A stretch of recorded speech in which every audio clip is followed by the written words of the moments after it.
പ്രിയപ്രേക്ഷകരെ, ബംഗാളിൽ മമതാ ബാനർജിയുടെ വാഹനത്തിന് നേരെ ആക്രമണമുണ്ടായിരിക്കുന്നു.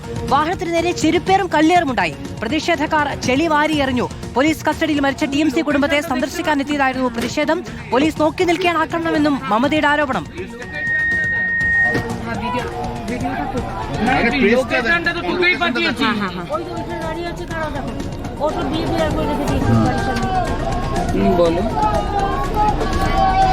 YS അഭിനന്ദ വിവരങ്ങളുമായി ചേരുകയാണ്. അഭിനന്ദ, നമുക്ക് കാണാം ആ വാഹനത്തിൽ മുഴുവനും ചെളി വാരി എറിഞ്ഞിട്ടുണ്ട്. കല്ലൊക്കെ എടുത്തെറിയുന്നത് ദൃശ്യങ്ങളിൽ നിന്ന് തന്നെ വ്യക്തമാകും. എന്തുകൊണ്ടാണ്? അതായത് മമതയുടെ എതിർ രാഷ്ട്രീയ ചേരിയിലുള്ളവരുടെ ആക്രമണമാണോ അതോ ഈ മരണവുമായി ബന്ധപ്പെട്ട പ്രതിഷേധമാണോ?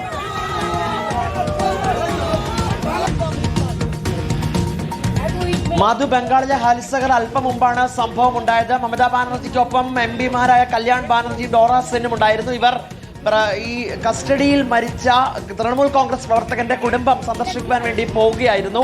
കസ്റ്റഡിയിൽ കുറച്ച് ദിവസങ്ങൾക്ക് മുമ്പാണ് ഈ തൃണമൂൽ കോൺഗ്രസ് പ്രവർത്തകൻ മരിക്കുന്നത്. കസ്റ്റഡിയിൽ ഇരിക്കെ തന്നെ അസുഖം ബാധിച്ചാണ് മരിക്കുന്നത്. പക്ഷേ പോലീസിന്റെ വിശദീകരണം എന്നത് ഹൃദയാഘാതം എന്നായിരുന്നു. ഹൃദയാഘാതം അല്ല, ഇത്തരത്തിലൊരു സംഭവം ഉണ്ടായെന്നും പോലീസ് ക്രൂരമായി തൃണമൂൽ കോൺഗ്രസ് പ്രവർത്തകനെ മർദ്ദിച്ചെന്നുമായിരുന്നു മമതാ ബാനർജിയുടെ അടക്കം ആരോപണം. ഇതിന് പിന്നാലെ കുടുംബവും ആരോപണവുമായി രംഗത്തെത്തി. ഇന്ന് അങ്ങോട്ടേക്ക് ആ വീട്ടിലേക്ക് പോകുന്നതിനിടെയാണ് ഇത്തരത്തിൽ വാഹനത്തിന് നേരെ കല്ലേറും ചെരുപ്പേറും ചെളിവാരിയെറിയലും ഒക്കെ ഉണ്ടായത്. മോശം വാക്കുകൾ മമതാ ബാനർജിക്ക് നേരെ ഉണ്ടായെന്നും പെരും കള്ളി എന്നൊക്കെ രീതിയിലുള്ള പരാമർശങ്ങൾ ഇവരുടെ ഭാഗത്തു നിന്നും ഉണ്ടായെന്നാണ് പറഞ്ഞത്. BJP പ്രവർത്തകരാണ് ഇതിന് പിന്നിലെന്നാണ് നിലവിൽ പറഞ്ഞത്. മമതാ ബാനർജി ആരാണ്? തൃണമൂൽ കോൺഗ്രസ് പ്രവർത്തകന്റെ മരണത്തിന് ചോദിക്കാൻ ആര് എന്നൊക്കെയുള്ള ചോദ്യം അവരുടെ ഭാഗത്തു നിന്നും ഉണ്ടായി. എന്തിന് അങ്ങോട്ടേക്ക് എത്തുന്നു? എന്തിന് അത്തരത്തിലേക്ക് ഒരു അക്രമ സംഭവം സൃഷ്ടിക്കാൻ നേരിട്ട് മമതാ ബാനർജി അവിടേക്ക് എത്തുന്നു എന്നുള്ള ചോദ്യവും ഈ ചെളിവാരിയെറിയലിന്റെയും കല്ലുവാരിയെറിയലിന്റെയൊക്കെ ഭാഗത്തും കൂടെ ഉണ്ടായി എന്നാണ് നിലവിൽ മമതാ ബാനർജി പറഞ്ഞത്.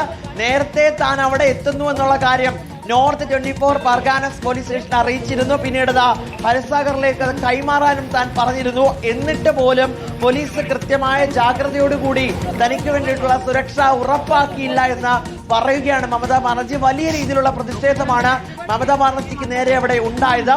മമതാ ബാനർജി അവിടെ എന്തിനെത്തി എന്നതാണ് ചോദ്യം. പിന്നിൽ RSS BJP പ്രവർത്തകരാണെന്നാണ് പറയുന്നത്. ഇപ്പോൾ BJPയുടെ ഒരു വിശദീകരണം ഇതുമായിട്ട് ബന്ധപ്പെട്ട് വന്നിട്ടുണ്ട്. എങ്ങനെയാണത് സംഭവിച്ചതെന്ന് അറിയില്ല. പക്ഷേ അക്രമ സംഭവങ്ങൾ സൃഷ്ടിക്കാൻ മമതാ ബാനർജി എന്തിനവിടെ പോയി എന്ന് ചോദിക്കുകയാണ് BJP സംസ്ഥാന പ്രസിഡന്റ് സമീക് ഭട്ടാചാര്യ. അല്പം മുമ്പാണ് ഹാലിസഗറിൽ ഇങ്ങനെ ഒരു സംഭവം ഉണ്ടായത്. കസ്റ്റഡിയിലിരിക്കെ മരിച്ച തൃണമൂൽ കോൺഗ്രസ് പ്രവർത്തകന്റെ കുടുംബം സന്ദർശിക്കാൻ പോകവേ മമതാ ബാനർജിക്കെതിരെ പ്രതിഷേധമുണ്ടായി, ആക്രമണമുണ്ടായി. പിന്നിൽ BJP എന്ന് ഉറച്ചു നിൽക്കുകയാണ് മമതാ ബാനർജി. മാധു, ബിർജു കുമാർ എന്ന തൃണമൂൽ കോൺഗ്രസ് അനുയായിയാണ് പോലീസിന്റെ ക്രൂരമായ മർദ്ദനത്തിന് ഇരയായി മരിച്ചത്. അത് അന്വേഷിക്കാൻ ചെന്നതാണ് മമതാ ബാനർജി. ആ സമയത്താണ് ഈ അറ്റാക്ക് ഉണ്ടാകുന്നത്. മമത പറഞ്ഞത് രാഷ്ട്രീയ താല്പര്യം ഉപയോഗിച്ച് ക്രൂരമായ ആക്രമണമാണ് ഉണ്ടായത്, വലിയ കല്ലുകളാണ് വലിച്ചെറിഞ്ഞത് എന്നുള്ളായിരുന്നു. ചോർ ചോർ എന്ന് ആക്രോശിച്ചുകൊണ്ടാണ് ഈ വാഹനത്തിന് നേരെ പ്രതിഷേധക്കാർ പാഞ്ഞടുത്തത്. അവർ പലരും ഉയർത്തിയ ഒരു ചോദ്യം എന്ന് പറയുന്നത് തൃണമൂൽ കോൺഗ്രസിന്റെ മരണവുമായി ബന്ധപ്പെട്ട് മമതാ ബാനർജിക്ക് എന്ത് ബന്ധം, എന്തിനാണ് മമത എത്തിയത് എന്ന് ചോദിച്ചുകൊണ്ടാണ്. മമതാ ബാനർജിയിൽ നിന്ന് പാർട്ടി പിടിച്ചെടുക്കാനുള്ള ശ്രമങ്ങൾ ഒരു ഭാഗത്ത് ഉണ്ടാകുന്നുണ്ട്. BJP ആണ് അക്രമത്തിന് പിന്നിലെന്ന് മമത ആരോപിക്കുന്നുണ്ടെങ്കിലും BJP അത് തള്ളുകയുമാണ്. YS അഭിനന്ദാണ് വിശദമായ വിവരങ്ങൾ നൽകിയത്.